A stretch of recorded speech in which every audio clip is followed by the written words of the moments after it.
El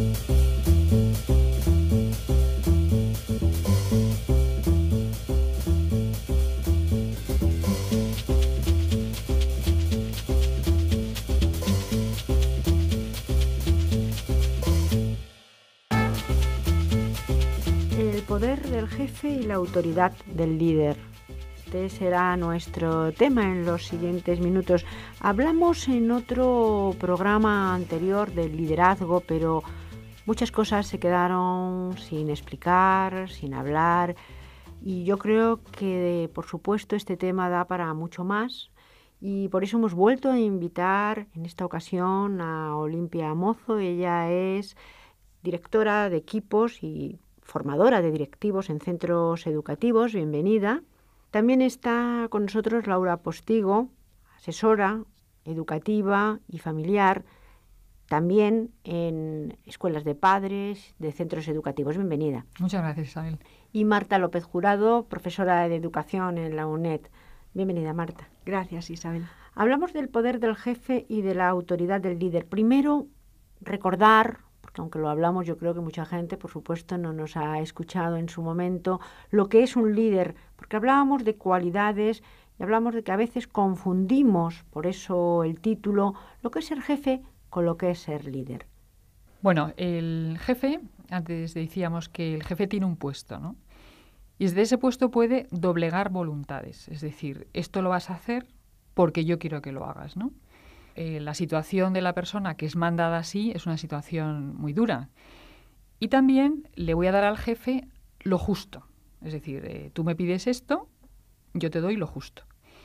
El liderazgo se ejerce por vía de influencia. Es decir, el líder es sugeridor, mueve voluntades, de tal manera que la persona que le sigue es una persona que hace lo que debe hacer porque lo quiere hacer. Y esto es lo difícil, ¿no? Cómo conseguir que la gente realmente quiere hacer las cosas. Por lo tanto, ahí está en la diferencia, ¿no? Entonces, el líder influye para que la gente haga lo que tiene que hacer porque lo quiere hacer, y el jefe consigue que las cosas se hagan doblegando voluntades, porque tengo puesto, porque tengo poder. Esto no significa que no se pueda ser las dos cosas, es decir, jefe y líder. Lo que pasa es que no siempre se dan las dos cosas al unísono. Evidentemente, o sea, hay jefes que son líderes, pero hay jefes que no son líderes, precisamente por lo que decía Laura. Es decir, que el liderazgo conlleva una esencia en sí que arrastra voluntades, pero voluntades libres. O sea, no cae en un voluntarismo el otro. Mientras que el jefe manda y al jefe se le obedece muchas veces de mala gana. Y entonces yo diría que la diferencia está en que el líder, el centro lo pone en la persona, y el jefe muchas veces el centro lo pone en el poder, en que se haga lo que él dice. Muchas veces sin que sus empleados o sus hijos, si es un padre de familia, entiendan lo que tienen que hacer. ¿Todo poder es autoridad? Bueno, no siempre. Distinguiendo, ya lo hacían los romanos, que de derecho sabían mucho. Ellos distinguían entre la potestas y la autoritas. El poder me lo dan o lo tengo porque me lo han dado unas oposiciones o porque ha habido un señor que me ha contratado. La autoritas la consigo con mi prestigio personal, por este orden además, yo diría, personal y profesional. Entonces, me parece que en la sociedad actual hay que distinguir muy bien estas dos que se pueden complementar y se deben de complementar.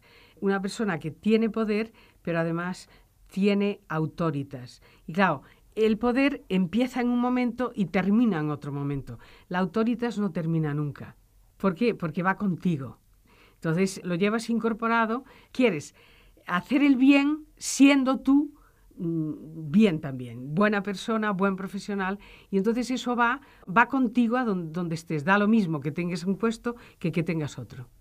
Yo añadiría que hay personas que tienen autoridad aunque no tengan poder. Por ejemplo, en equipos de profesores, hay profesores que no tienen poder, ningún cargo directivo, pero delante de sus compañeros tienen mucha autoridad, porque tienen prestigio y sobre todo porque es gente que está al servicio de las necesidades de los demás. Y entonces esas personas tienen verdadero prestigio dentro de su equipo Y los directivos tienen que contar mucho con ellos, es decir, porque de cara a seguir a alguien, seguirían probablemente más a ese profesor que no al directivo. Si entramos pues ya de lleno en el mundo de la educación, aunque luego tocaremos pues el mundo de la empresa o el de la familia, por supuesto, porque todo al final pues está entrecruzado, pero si nos introducimos en el mundo de la educación vemos que aquellos que tienen vocación, esa palabra que parece ya en desuso, pero que debe estar ahí, pues pueden ser, en general, mejores líderes, porque van a dirigir siempre y van a dirigir con entusiasmo y van a dirigir además, bueno, con esa palabra que también está siempre, que es con amor a lo que están haciendo. Efectivamente, yo digo y defiendo que realmente la buena educación depende de los buenos profesores. Entonces, lo importante es, bueno, los profesores que ya están en curso, pues hay que formarlos, ayudarles a ser cada vez mejores profesores, mejores personas, que tengan buenos medios técnicos, etcétera. Bueno, porque yo defiendo que en manos de los educadores realmente está el presente y el futuro de un país, de una sociedad. Por ceñirnos a nuestro país, que es España, creo que hay un tema que realmente yo le aconsejaría, desde aquí, no sé si lo oirá, pero si a alguien le llega, al señor ministro de Educación, que es seleccionar perfectamente bien a las personas que se van a dedicar a la educación. Y yo empezaría por seleccionar ya ir descubriendo líderes educativos desde primero y segundo de bachillerato, que los hay. ¿Y eso es posible? Sí, perfectamente. Simplemente es intentarlo. Vamos, es proponerse hacerlo. Y esto se podría hacer, pues, por ejemplo, a través de buenos profesores que van descubriendo esas vocaciones educativas que luego eso conllevaría posiblemente remodelar en gran parte de las escuelas de formación de profesores, pero eso daría lugar a que fuesen apareciendo, fuésemos descubriendo vocaciones educativas que además, se necesitan expedientes buenos, pero no tienen por qué ser los mejores. Expedientes académicos me refiero. Buenos expedientes académicos, pero buenas personas que realmente le importe la otra persona y que tengan además, yo sé que voy a utilizar un término que hoy también está en desuso, que tengan interés por el bien común, que eso nunca puede pasar de moda, aunque ahora sea una expresión que se utilice poco.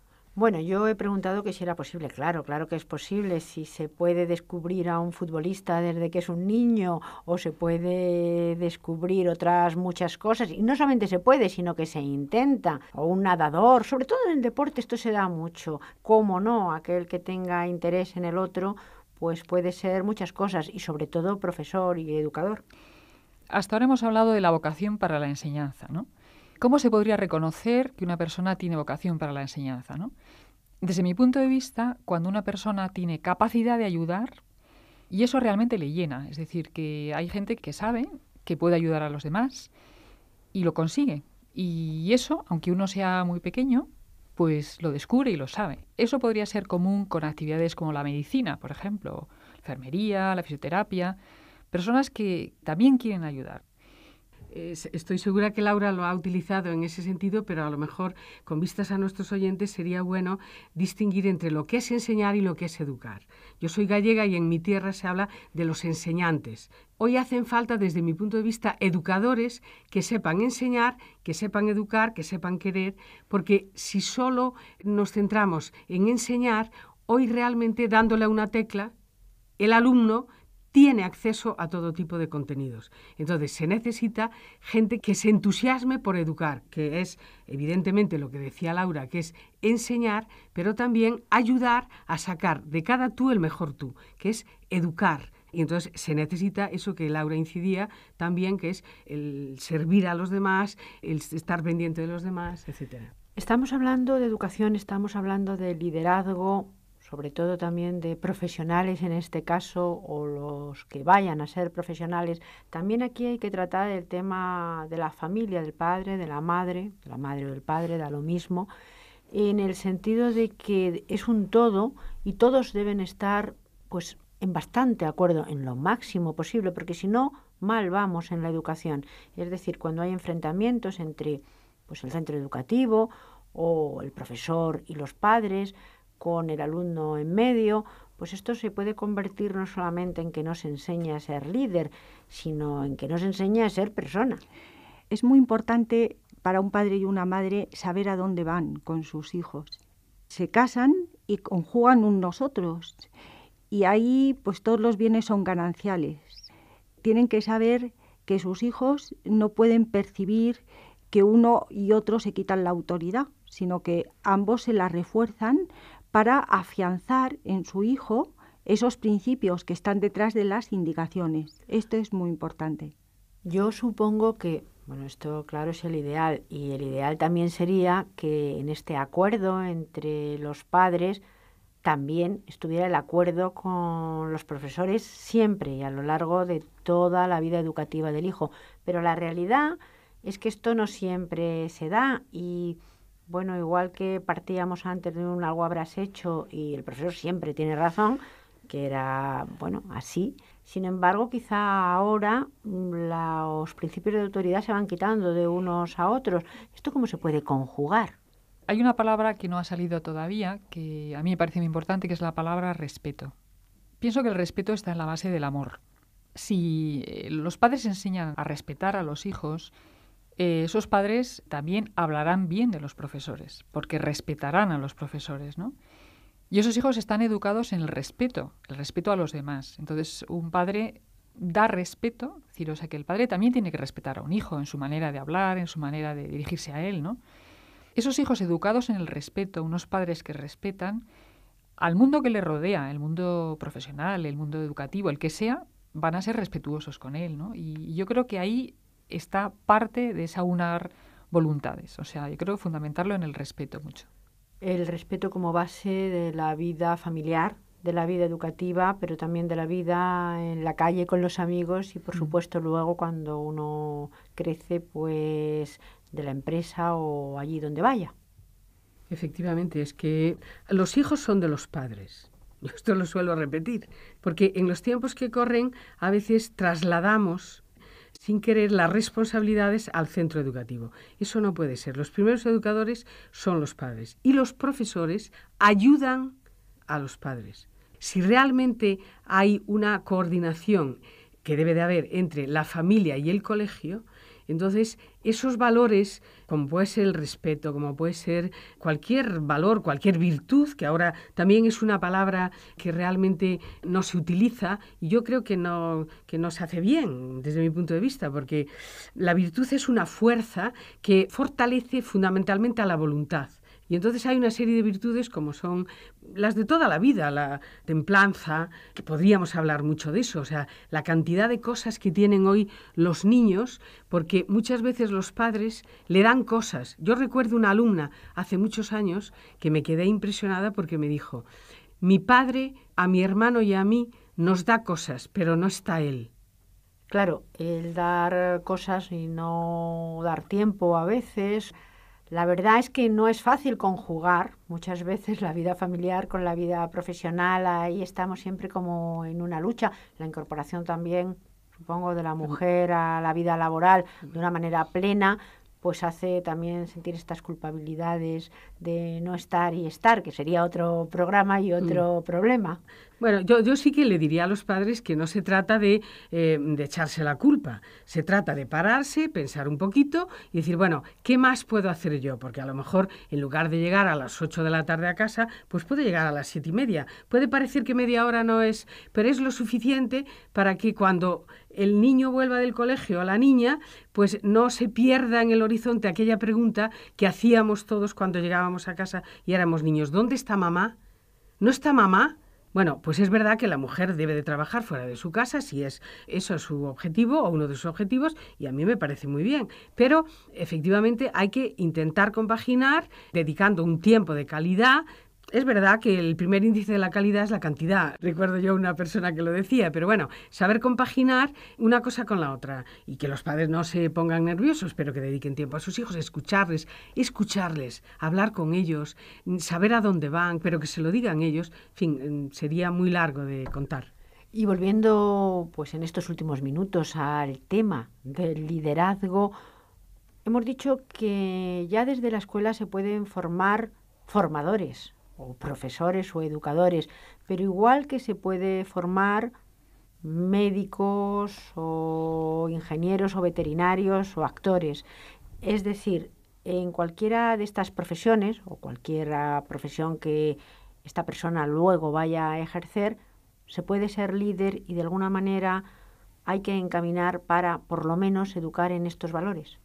Bueno, en cualquier campo de actividad se puede ser líder, obviamente, ¿no? Porque si estamos hablando de que el líder es una persona que aúna voluntades, el líder es una persona que dirige hacia un bien común, lógicamente un médico pues a veces dirige un servicio. Ese servicio está formado por otros médicos, por unas enfermeras, etcétera. Lógicamente ese médico tiene que ser líder. En cualquier ámbito, la medida que nos manejamos con personas es clave el liderazgo, ¿no? Fundamentalmente para conseguir aunar voluntades en la búsqueda de un fin común. Sí, estamos hablando de la formación del líder y aquí es muy importante hacer referencia al autoliderazgo. Él ha de asumir la responsabilidad de su propia vida. Esto está claro, no echar balones fuera, no culpabilizar, sino asumir lo que hace y dar la cara por lo que hace. ¿Y dónde está la formación realmente?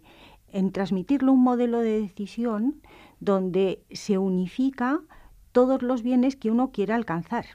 Porque es muy importante tener la ambición de ser un gran profesional con competencia, si tengo capacidades para ello, pero siempre puesto, como aquí ha salido varias veces, al servicio del bien de los demás. Y esto se traduce en hacerles ver el impacto y la responsabilidad de mi actuación en terceras personas. Cuando son muy pequeñitos, pues un padre y una madre dicen, oye, que vienen los abuelos, hay que repartir el pastel, ¿no?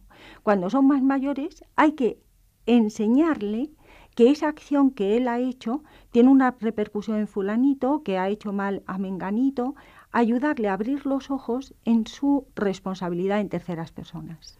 En cualquier caso, ya para terminar, lo hemos ido comentando a lo largo de todo el programa, pero por hacer un pequeño resumen, cualidades que debe tener un líder. Hasta ahora ha salido la coherencia y la integridad como el núcleo de todo. Ha salido también el respeto, ha salido también la confianza. A mí me parece que también, y relacionado con todo, está la comunicación en verdad. Es decir, el líder es una persona que comunica bien, pero comunica bien porque dice la verdad. Y eso es algo que se percibe perfectamente, porque la comunicación puede ser de alguna manera una manipulación también, ¿no? Y también se percibe. O sea que yo añadiría un poco este tema, el del buen comunicador. Bueno, y que tiene una identidad que arrastra. Los alumnos dicen, a mí me gustaría ser como él. Entonces, esto es muy importante y en esa identidad, como siempre, es una persona que sabe hacer bien su trabajo y que le importan los demás. Bueno, yo destacaría algo que ya se dijo. O sea, hace relativamente poco tiempo se ha canonizado a Juan Pablo II. Yo le oí a un colaborador cercano hace muy poquitos días, le preguntaban, Juan Pablo II comunicaba muy bien, ¿por qué? Y él respondió, porque siempre decía la verdad. Me parece que eso es la clave. Muchísimas gracias a las tres. A ti, Isabel. Muchas gracias a ti.